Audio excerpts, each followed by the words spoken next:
Hi! Welcome to my YouTube channel. ఈ part of the వీడియోలో నేనేం చెప్తున్నానంటే, what are the things that you have to give up which make you sick. అంటే ఏ పనులు చేస్తే మీరు సిక్ అయిపోతారు, ఏ పనులు మీరు మానుకుంటే సిక్ అవ్వకుండా ఉంటారు, హెల్తీగా ఉంటారు అనేవన్నమాట.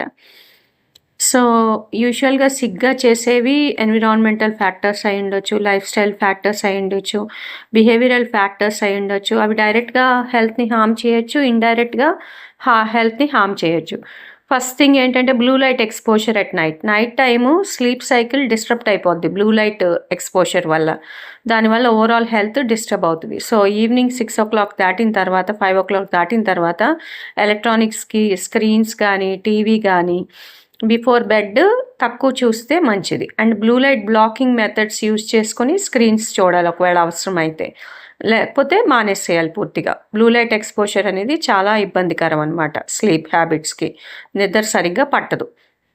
ఒకవేళ ఫుల్‌గా నిద్రపోతున్నానండి డీప్‌గా అన్నా ఎంతో కొంత డిస్టర్బెన్స్ ఇన్ స్లీప్ ఉంటుంది బ్లూ లైట్ ఎక్స్‌పోజర్ వల్ల. So, night time blue light ఎక్స్‌పోజర్‌ని అవాయిడ్ చేస్తే మంచిది. Next endocrine disruptors. కొన్ని ప్లాస్టిక్స్, పెస్టిసైడ్స్, ఫ్రాగ్రెన్సెస్‌లో కెమికల్స్ ఉంటాయి. ఆ కెమికల్స్ మన హార్మోన్స్‌తో మిమిక్ అయ్యి దానివల్ల developmental and immune system problems cause చేస్తాయి. ఈ ఈ హార్మ్‌ఫుల్ కెమికల్స్‌కి ఎక్స్‌పోజర్‌ని తగ్గించుకుంటే హెల్త్ బావుంటుంది. దీస్ ఆర్ ఎండోక్రైన్ డిస్రప్టర్స్ అనమాట. అంటే హార్మోనల్ ఇంబాలెన్స్ కాజ్ చేస్తాయి. అవేంటో ఐడెంటిఫై చేసుకొని అవి అవాయిడ్ చేసుకుంటే మంచిది. అవి యూజువల్‌గా ప్లాస్టిక్స్‌లో ఉంటాయి, పెస్టిసైడ్స్‌లో ఉంటాయి, ఫ్రాగ్రెన్సెస్‌లో ఉంటాయి, పర్ఫ్యూమ్స్‌లో ఉంటాయి. సో, ఆ కెమికల్స్ మనకి పడట్లేదు అని మనం ఐడెంటిఫై చేసుకొని ఇవి ఎండోక్రైన్ డిస్రప్టర్స్ కింద ఐడెంటిఫై చేసి మనం యూజ్ చేసుకోపోతే హెల్తీగా ఉంటుంది life. Excessive use of cell phones. ఎక్కువ సెల్ ఫోన్స్ వాడడం వల్ల మెమరీ ఇష్యూస్, యాంగ్జైటీ, డిప్రెషన్ వస్తుంది. సెల్ ఫోన్ మీద ఓవర్ రిలయన్స్ పెరిగిపోతుంది. అండ్ ఏదన్నా ఆ సెల్ ఫోన్‌లో అంటే మనము ఇంటర్నెట్ సెర్చ్ చేసినప్పుడు అన్నీ మంచివే రావు కదా! కొన్ని స్ట్రెస్‌ఫుల్ సిట్యుయేషన్స్ చూపిస్తూ ఉంటారు. సో, అలాంటివి మన మైండ్ మీద ఎంతో కొంత ఇంపాక్ట్ అయ్యి memory issues, anxiety, depression, chronic illnesses పెరుగుతాయన్నమాట. So, excessive use of cell ఫోన్స్‌ని కూడా అవాయిడ్ చేయాలి. Next heavy metals. కొన్ని ఫుడ్స్, కొన్ని ఎన్విరాన్మెంట్స్‌లో హెవీ మెటల్స్ పొల్యూషన్ రూపంలో లేకపోతే ఫుడ్స్‌లో ఇన్కార్పొరేట్ అయ్యి ఉంటున్నాయి. ఆటిల వల్ల cancers, heart disease, obesity, cognitive decline వస్తున్నాయన్నమాట. అంటే కొంతమంది వెయిట్ గెయిన్ అయిపోతున్నారు కొంచెం తిన్నా. లేకపోతే కొంతమందిలో ఫ్యామిలీ హిస్టరీ ఆఫ్ క్యాన్సర్ లేకపోయినా సడన్‌గా క్యాన్సర్స్ రావడం. అండ్ జెనెటిక్ స్క్రీనింగ్ చేయించుకున్నప్పుడు ఏ క్యాన్సర్ హిస్టరీ లేకపోయినా, ఏం క్యాన్సర్ జీన్ లేకపోయినా వాళ్ళలో కూడా క్యాన్సర్స్ వస్తున్నాయి. And heart diseases, family history of heart disease లేకపోయినా, యాక్టివ్ లైఫ్ స్టైల్ ఉన్న వాళ్ళలో కూడా ఈ హెవీ మెటల్స్ ఈ ఫుడ్స్ ద్వారా, ఎన్విరాన్మెంట్ ద్వారా బాడీలో చేరి అండ్ దానివల్ల హార్ట్ డిసీజెస్ కూడా వస్తున్నాయి. యూజువల్‌గా హై మర్క్యూరీ ఫిష్ తీసుకోవడం వల్ల, టాక్సిక్ ఫుడ్స్ తీసుకోవడం వల్ల ఈ హెవీ మెటల్స్ బాడీలోకి చేరి హార్మ్ కాజ్ చేస్తున్నాయి. So, avoiding high mercury fish and toxic foods is advised. Next disruption of circadian rhythm. Night work చేసేవాళ్ళు, ఇర్రెగ్యులర్ స్లీప్ ప్యాటర్న్స్ ఉండేవాళ్ళకి ఎక్కువ మెటబాలిక్ అండ్ మెంటల్ డిసార్డర్స్ వచ్చే ఛాన్స్ ఉంటుంది. ఇనీషియల్‌గా రాకపోవచ్చు. ఇనీషియల్‌గా 5 ఆర్ 6 ఇయర్స్ నైట్ డ్యూటీ చేసేస్తున్నానండి నేను extra money కోసం అని చెప్తూ ఉంటారు. వారం అంతా నైట్ డ్యూటీ చేసేవాళ్ళు అట్‌లీస్ట్ వారంలో 3 డేస్ నైట్ డ్యూటీ చేసి 4 డేస్ నిద్రపోయినా ఆ మెటబాలిక్ అండ్ మెంటల్ డిసార్డర్స్ రాకుండా కాపాడుకోవచ్చు. లేదు లాంగ్ టర్మ్‌లో వారం అంతా నైట్ డ్యూటీ చేసి పగలు పడుకునే వాళ్ళకి సర్కేడియన్ రిథమ్‌ని ఎవరైతే ఫాలో అవ్వరో, ఎవరైతే సర్కేడియన్ రిథమ్‌ని అంటే డే షెడ్యూల్‌ని, నైట్ షెడ్యూల్‌ని సరిగ్గా ఫాలో అవ్వరో, దాన్ని డిస్టర్బ్ చేస్తారో వాళ్ళకి హెల్త్ ఇష్యూస్ వచ్చే ఛాన్స్ ఉంది. Mainly metabolic and mental disorders. అవి మనకి బయట పడకపోవచ్చు. ఏదైనా క్రానిక్ ఇల్‌నెస్ వచ్చినప్పుడు ఇమ్యూనిటీ తగ్గిపోయి సడెన్‌గా సిక్ అయ్యే ఛాన్సెస్ ఉంటుంది. ఒక్కోసారి మార్టాలిటీ రిస్క్ కూడా ఉంటుందన్నమాట. ఆ సర్కేడియన్ రిథమ్ ఎప్పుడైతే డిస్టర్బ్ అయిందో. Maintaining regular sleep schedules is important. రెగ్యులర్‌గా స్లీప్ ఏ టైంకి నిద్రపోతున్నారో ఆ టైంకే నిద్రపోవాలి. మీకు ఆప్షన్ ఉండి కూడా మీరు నైట్ డ్యూటీస్ చేయాల్సిన అవసరం అయితే ఉండదు.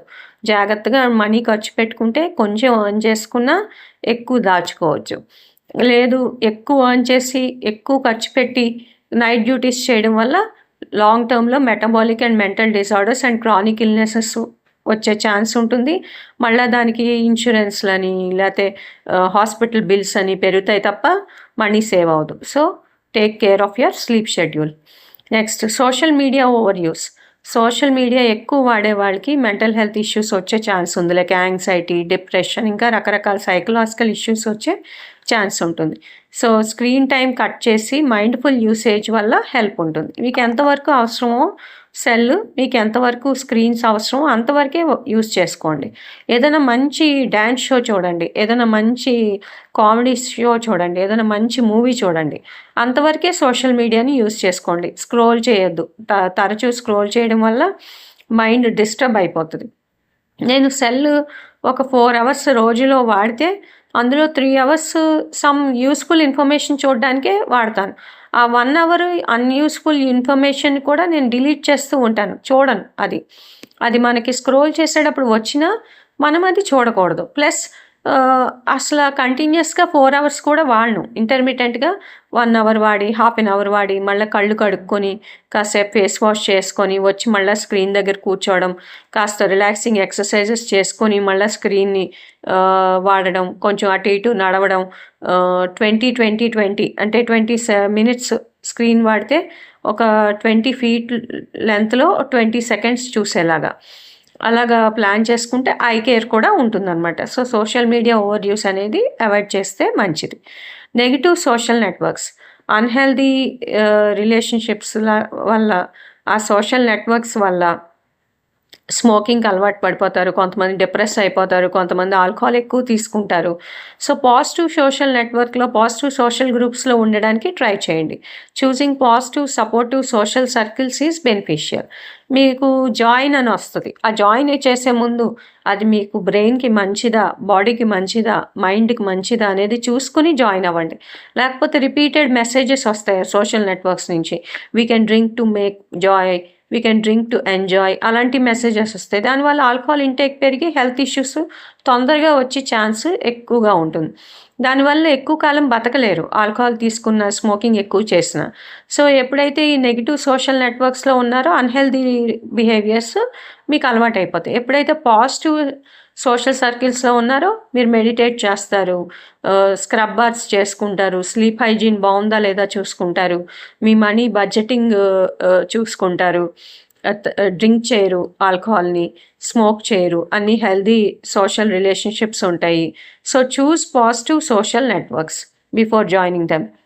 Next alcohol consumption. Excessive drinking వల్ల, ఆల్కహాల్ ఎక్కువ తీసుకోవడం వల్ల ఇమ్యూన్ సిస్టమ్ ఇంపేర్ అవుతుంది. ప్లస్ డిజీజెస్ని ఫైట్ చేయడానికి చాలా కష్టం అవుతుంది. So, limiting alcohol intake strengthens health defences. Alcohol తీసుకోవడం తగ్గించినా, ప్లస్ ఆల్కహాల్ తీసుకోవడం మానేసినా ఇమ్యూనిటీ పవర్ బాగుంటుంది. ఏదన్నా డిసీజ్ వచ్చినా, ఇల్నెస్ వచ్చినా దాన్ని ఫైట్ చేయడానికి ఇమ్యూనిటీ పవర్ బాగుంటుంది. Next smoking. ఇది స్మోక్ చేయడం వల్ల లంగ్స్ డ్యామేజ్ అయిపోతాయి, ఇమ్యూన్ ఫంక్షన్ ఇంపేర్ అవుతుంది. ప్లస్ కొన్ని యాంటీబాడీస్ ఫామ్ అవుతాయి హార్మ్ఫుల్ ఎఫెక్ట్స్‌తో. అడిషనల్ యాంటీ ఆక్సిడెంట్స్ అవసరం అవుతాయి మీకు ఈ హార్మ్ఫుల్ ఎఫెక్ట్స్‌ని తగ్గించడానికి. సో, స్మోకింగ్ ఎంత మానేస్తే అంత హెల్తీగా ఉంటారు. Processed foods. ఎక్కువ ప్రాసెస్డ్ ఫుడ్స్ తీసుకోవడం వల్ల న్యూట్రియంట్ డెఫిషియన్సీస్ వచ్చేస్తాయి. దానివల్ల ఇమ్యూన్ ఫంక్షన్ ఇంపేర్ అవుతుంది, ఇమ్యూనిటీ డిక్రీస్ అయిపోద్ది. సో, హోల్ న్యూట్రిషియస్ ఫుడ్స్ తీసుకోవడం వల్ల రికవరీ ఉంటుంది బాడీకి అండ్ ప్రివెంట్ ఇల్నెస్. ఇంకొక ఆస్పెక్ట్ ఏంటంటే ఎక్సర్సైజ్. ఎక్సర్సైజ్ అనేది మైల్డ్‌గా, మోడరేట్‌గా, సివియర్‌గా ఎవరికి అవసరము. అథ్లెట్స్‌కి సివియర్ ఫార్మ్ ఆఫ్ ఎక్సర్సైజెస్ అవసరం. కానీ వాళ్ళు న్యూట్రియంట్స్‌ని బ్యాలెన్స్ చేసుకుంటారు. వాళ్ళకి తెలుస్తది ఇంత న్యూట్రిషన్ తీసుకోవాలి అని. నార్మల్ పీపుల్‌కి ఇంత న్యూట్రిషన్ తీసుకోవాలని తెలీదు. ఊరికే ఎక్సర్సైజ్ చేసేసి ప్రోటీన్ డెఫిషియన్సీలో ల్యాండ్ అయినా అది కూడా ఇల్నెస్ కాజ్ చేస్తది. సో, ఎక్సర్సైజ్ ఏ మోడరేట్ కన్సిస్టెన్సీలో చేయాలి, ఏ మాడ్యూల్‌లో చేసుకోవాలి, మీ ట్రైనర్స్‌తో మాట్లాడుకుని ఆ ఎక్సర్సైజ్ ప్లాన్ చేసుకోండి. లేదు నాకు ఎక్సర్సైజ్ ప్లాన్ చేసుకోవడం తెలియట్లేదు, సింపుల్ వాకింగ్, పుషప్స్, స్క్వాట్స్ చేసుకొని స్విమ్మింగ్ లాంటి సింపుల్ ఎక్సర్సైజెస్ చూస్ చేసుకోండి. అవి చాలు మేనేజ్ చేయడానికి హ్యూమన్ బాడీని. So, over exercising is also harmful to health. In summary, to improve health and reduce sickness, one needs to give up or minimize exposure to harm like chemicals, substances like alcohol and tobacco, poor diet, disrupted sleep patterns, and toxic social or digital environments. These changes help restore immune function, mental health, and overall well being. Thank you. Please subscribe.